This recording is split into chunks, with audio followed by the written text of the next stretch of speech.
सुमित पीर जी बताएँगे साहब, आपके प्यारे-प्यारे पाकिस्तानी, प्यारे-प्यारे अफ़गानिस्तानी, प्यारे-प्यारे बलूचिस्तानी, तो क्या कर रहे हैं? मुल्ला मुनीर तो अब हीरो बनने वाला है। मैंने सुना कि उसको तो अब ऑफ़िशियली जो है वो सब कुछ दे दिया जाएगा। ही विल जी। Be the chief of armed forces. देखिए, आज का जो विषय है, सबसे पहले जो मुल्ला मुनीर है, उसका हमने नामकरण कर दिया है नया। ये कह रहा है सीडीएफ, वैसे तो आर्म्ड फोर्सेस अलग बात है, पर ये कह रहा है चीफ ऑफ डिफेंस फोर्सेस। हमने इसका जो नाम दिया है सर, और यहाँ जयपुर डायलॉग के माध्यम से नाम अनाउंस कर रहे हैं, cease fire demanding forces. CDF मतलब सीज फायर डिमांडिंग फोर्सेस। ये ऐसी फौज है जो हर जगह खड़े हो गए, भाई यहाँ छोड़ दो, ट्रम्प बचा लो, मोदी बचा लो, ये बचा लो। कॉन्स्टेंटली सीज फायर, इसका ये चीफ है, CEO of cease fire demanding forces. CDF का मतलब ये पाकिस्तानी, और चीफ ऑफ डिफेंस फोर्स कुछ नहीं है। सीज फायर डिमांडिंग फोर्स तुम्हारा नामकरण आज से हो गया। वैसे हम खतरा भी दूसरा करा लेते, पर उसका प्रोविजन नहीं है। चलो नामकरण तो तीसरा कर दिया, तो ये उसका हो गया। अभी ये क्या है सर, इनकी बेसिकली अगर आप इनके अंदर अंदरूनी खाने में जाए, देखिए, जब ये सीडीएफ का बिल चला, थरार ने, इनका जो वो लॉ मिनिस्टर है, ये मुल्ला शाहबाज बाहर भाग गया कजाकिस्तान। कजाकिस्तान से, सॉरी, अजरबैजान, अजरबैजान से ये कह रहा है, वीडियो कॉन्फ्रेंस से आ रहा है, थरार को कहता भाई ये बिल चला दे। जरदारी और बिलावल की टिप्पणी आई नहीं, और मुल्ला फजलुर रहमान कह रहा भाई ये बिल चला के तो हमारी, मतलब it's a very powerful post, क्योंकि अब मुल्ला मुनीर लीगली अपने आप को जरदारी के नीचे पोजीशन कर रहा है कॉन्स्टिट्यूशन। अगर कॉन्स्टिट्यूशन पावर है, अब ये टाइटल नहीं है, अब ये पोस्ट नहीं है, सिर्फ constitutional power. So he is below Zardari and he takes out all the powers of Zardari. जो जरदारी का एक कॉन्स्टिट्यूशनल पावर था, chief of the arm forces या chief of the arm force of Pakistan, now वो टिपिकली सीडीएफ का जो फटा हुआ फील्ड मार्शल है उसके पास रहेगा, और सीजफायर डिमांडिंग फोर्सेस का जो फटा हुआ सीईओ उसके पास रहेगा। तो मुल्ला मुनीर एक स्टेप नीचे है प्रेसिडेंट बनने के। It is he is like a president with control of complete arm forces, but एक शाहबाज और जरदारी के बीच में जो रिफ्ट था वो थोड़ा बढ़ गया है। शाहबाज को भागना पड़ा, वीडियो कॉन्फ्रेंसिंग के माध्यम से इसका अनाउंसमेंट करा रहा है कि ये कर दिया।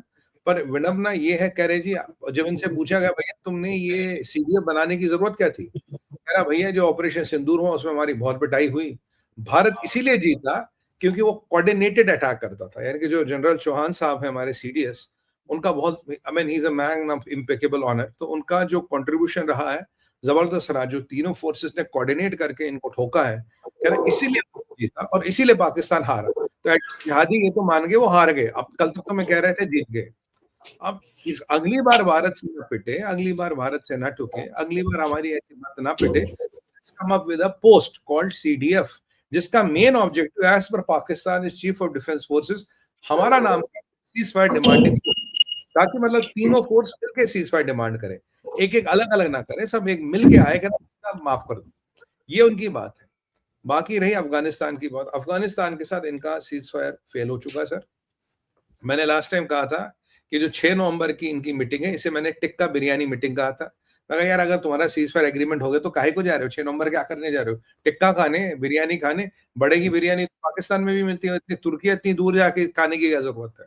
अब देखिए, और मैंने ये भी कहा था, ना आपकी बार सऊदी, ना कतर, ना ही ये आपका तुर्किया ये सीज फायर करवाना चाहेगा। लास्ट टाइम जब ये गए थे कतर, 2 दिन के लिए गए थे, इनको 5 दिन तक रोके रखा, नहीं सीज फायर कर, सीज फायर कर, सीज फायर कर। अब की बार ट्रंप का आदेश है, नहीं सीज फायर करते, ना कर रहे, किसी ने कुछ नहीं कहा। इन्होंने कहा जी सीज फायर आके टूट गया। कल आसिफ का स्टेटमेंट आया, हमारी टीम जो वो जहाज में बैठ गई, पाकिस्तान अब तक पहुंच गई होगी वो, यानी, और आगे हमारे मिलने का कोई प्रावधान नहीं, आगे हम मिल नहीं रहे। तब जैनुल्लाह मुजाहिद ने एक स्टेटमेंट दिया था, बोला बेटा एक बात सुन लो, अब की बार अगर जंग टूटा तो हमारे पास सारे विकल्प खुले हैं, ऑल द ऑप्शंस ओपन। अब जहां तक मैं सारे विकल्प खुलने वाला ऑप्शन मानता हूं, मुझे लगता है कि कोई इशारा मुल्ला की तरफ है कि वो ऑप्शनों से बाहर नहीं है। अब की बार he is a part of options, he is a option. ये नहीं तो जैनुल्लाह मुजाहिद का ये कहने का मतलब नहीं है कि भाई हमारे पास सारे ऑप्शन खुले हैं। और इन्होंने जो, जब हम जयपुर में थे, जो उन्होंने सीज फायर वायलेशन वगैरह किया था उस दिन, देखिए इन्होंने 3 हमाकतें की थी। पहले तो ख्वाजा आसिफ बकवास कर रहा था। फिर इन्होंने सीज़ फायर वायलेशन किया। फिर इनका ये क्या नाम है इसका, इशाक डार, जिसे मैं कहता हूँ अध-धुला फटा हुआ पोंचा। जब पोंचा फटता है ना सर, और उसको आधा धो लो तो आधा गंदा, आधा सफ़ेद रहता, फटा। वो वैसी उसकी शक्ल वैसी है। नहाए बिना नहाए दिखता ऐसे ही है। तो वो जो है वो कह रहा जी मुझे तो मुत्तवी साहब ने 6 बार फ़ोन किया, मैंने फ़ोन नहीं उठाया उसे। आई वाज़ बिज़ी, मतलब कि अफ़गानी में फ़ोन कर रहे हैं, तो अफ़गानियों को बड़े खुंदक आ गई, कह रहा हमने तो तुझे एक बार भी फ़ोन नहीं किया। मैं कहा ट्रम्प से एक आइडिया कॉपी कर लिया होगा, ट्रम्प ने मोदी जी को फ़ोन किया था, मोदी जी ने उठाया नहीं तो इसने सोचा मैं भी बड़ा मोदी बन के देख लूँ। मतलब 2-3 घंटे के लिए कि मुझे भी फ़ोन कर रहे लोग, मैं फ़ोन नहीं उठा रहा। उसके बाद उसने कहा जी देखो, ये सारी गलती आईएसआई की है। यानी कि जो farmer ISI chief Nadeem Anjum से पहले वाला जेल में है, जो इमरान खान के टाइम वाला है, कह रहा गलती उसकी है सर, उनको जो प्रोत्साहन दिया उसने दिया, और जो कहवा पीने आईएसआई वहाँ गया था, वो कहवा में भारी पड़ा। मैं कहा अल्लू के पट्टों ने तो तुम्हें उस तभी बोल दिया था, ये कहवा बहुत भारी पड़ेगा, तो तुम्हें इतने साल लगे समझ आने में। बे ट्यूबलाइट को भी पीछे छोड़ दिया क्या? आजकल तो वैसे एलईडी का टाइम है, ट्यूबलाइट तो दिखती नहीं, मतलब तुम किस 286 मशीन हो क्या? तुम्हें इतना साल समझ आ गया। तो हमें ये लगा था संजय सर ये सीज़फायर वीज़फायर नहीं करना चाहते, ये सब बकवासबाज़ी है, they just want to aggravate this war, ताकि ट्रम्प का आदेश है सीज़फायर नहीं करेंगे। अब ये गए वहाँ पे, अब की बार इन्होंने अपना डेलीगेशन जो भेजा संजय सर, कोई पॉलिटिशियन नहीं था। आईएसआई का चीफ नईम, और यहाँ से भी उनके इंटेलिजेंस का चीफ था। ये पहले दिन ही पता था कुछ होना नहीं, कोई पॉलिटिशियन नहीं, कोई सीनियर मिनिस्टर नहीं। उसके बयान, डिप्टी प्राइम मिनिस्टर के इशाक डार के बयान, आसिफ के बयान, फिर सीज़ फायर वायलेशन। जब सीज़ फायर वायलेशन हुआ तो अफ़गानी तालिबान कहता जी हम इसका जवाब नहीं देंगे। We are holding our horses. पर तहरीक-ए-तालिबान ने इनके पोस्टों पे अटैक किया, और ये एज़ यूजुअल टेंट उतार के हथियार छोड़ के भाग गए। ये आपको टोलो न्यूज़ वगैरह पे आपको वीडियो मिलेंगे। कैसे उन्होंने जब अटैक किया तो ये पाकिस्तानी पोस्ट छोड़-छोड़ के फिर भाग गए। इनके हथियार-वथियार वहाँ थे। मतलब वो नीली चड्डी ब्रिगेड जो इनका हमने नाम दिया है, वो बिल्कुल बरकरार है, नीली चड्डियों में भाग गए। तो यहाँ पे ये कहानी है, क्योंकि अब इनको जवाब संजय सर दे रहा है तहरीक-ए-तालिबान पाकिस्तान। इनको जवाब अफ़गानी तालिबान नहीं दे रहा, कह रहा हम भाई हम तो सीज़ फायर मान रहे हैं। पर तहरीक-ए-तालिबान कहता हमसे थोड़ी ना कोई सीज़ फायर हुआ, हमसे तो कोई मतलब ही नहीं हुआ, हम तो जानते ही नहीं। और फिर वही बात सच आई। इन्होंने कहा जी कि तुमने जो आईएसआई ने वहाँ चाय पी, यानी कि जो हामिद क्या नाम था उसका, हामिद मीर जो तब का आईएसआई था हेड था, जो जेल में अभी, क्या नाम है उसका, फैज़ हामिद, शायद फैज़ हामिद, क्या हाँ, फैज़ हामिद। कह रहा जो उसने तब जो इकरार किया वो गलत था, तुमने जिहादियों को लाया वो गलत था, ये सब इमरान खान की गलती है। बट अब मजे की बात हुई इस कॉन्स्टिट्यूशनल पावर के बाद जो इसको मिला है, अब जरदारी इसका दुश्मन, इमरान खान इसका दुश्मन, शाहबाज डर के मारे अजरबैजान में बैठ गया, फजलुर रहमान इसका दुश्मन, लबीक इसका दुश्मन, इमरान खान इसका दुश्मन, विद इन फौज जो असाइनमेंट से वो दुश्मन इसके दुश्मन, बलोच, भारत, तहरीक तालिबान पाकिस्तान, और जो भी 2-4 और संगठन है वो भी इसके दुश्मन हो गए। अब हक्कानी भी इसके दुश्मनों में आता है, और उसके अलावा he has to deliver for his 3 masters, America, Saudi and America, Saudi and क्या नाम है तीसरे का, अमेरिका, सऊदी और कौन सा इसको तीसरा, चाइना, तीनों के लिए डिलीवर भी करना है। अब मुझे लगता है सर ये चाइना लास्ट, थोड़ी है इसका, चाइना थोड़ी है इसका बॉस, तो करता रहे। वो वो तो मामा है ना, वो तो मामा जी है सब, कल्लू मामा, वो तो कल्लू मामा है ना, कोई भी करेगा तो भरेगा मामा, कल्लू मामा वो। तो भाई अब इनका इनके लिए इसको डिलीवर करना है।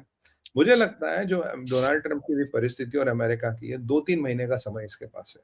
अगर इसने डिलीवर किया वेल एंड गुड, अगर ये डिलीवर नहीं कर पाया तो सर इसका अमेरिकन पासपोर्ट धरे का धरा रह जाएगा। हाँ, बीवी और 3 बच्चों को अमेरिकन सिटीजनशिप मिल गई है, और आपका जो सुनने में आया कि जो मरियम नवाज शरीफ वगैरह है, उसके परिवार को भी अमेरिकन सिटीजनशिप मिल गई है। अब ये समझ नहीं आ रहा कौन सा ऐसा पाकिस्तानी पॉलिटिशियन है जिसके पास अमेरिकन या ब्रिटिश पासपोर्ट नहीं है। सवाल ये पूछना चाहिए, ये नहीं पूछना चाहिए किसको मिली किसको नहीं मिली, भाई किसको अब तक नहीं मिली। ये पाकिस्तान की कहानी है। इन पे तहरीक-ए-तालिबान हमला करता रहेगा। जैसे तहरीक-ए-तालिबान थोड़ा ब्रेक लेगा, वहाँ ब्रास एक्टिवेट हो जाएगा, बीएलए, बीएलएफ एक्टिवेट हो जाएगा। ये सारी कहानियां चलती रहेंगी, दोनों मिलके इनको ठोकेंगे, और मुनीर के पास इसके अलावा ऊपर जाने का ऑप्शन नहीं है।